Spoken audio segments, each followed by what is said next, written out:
Ito na yung napaklas natin. Ito muna para sa baba lang muna dito, first batch. Yan. Ito muna binaklas natin. Okay, magandang hapon. Natin tayo ngayon sa J Fitness.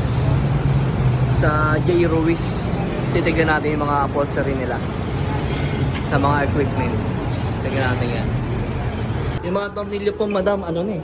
Lost thread na eh, oh. Hindi na talaga kayang bunutin. Ang papalit natin dito, text screw.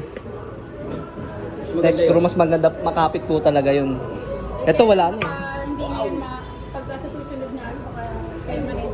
Di po, may pantanggal po doon. May pantanggal po. Yan. Ito. Natin ito. Po, Smith machine. Binapaglas na po natin. Papalitan po natin yung cover ito. Yan. Yan. Yan po. Talaga po. Yan o. Ang tawag ito ni... Ha? Tawag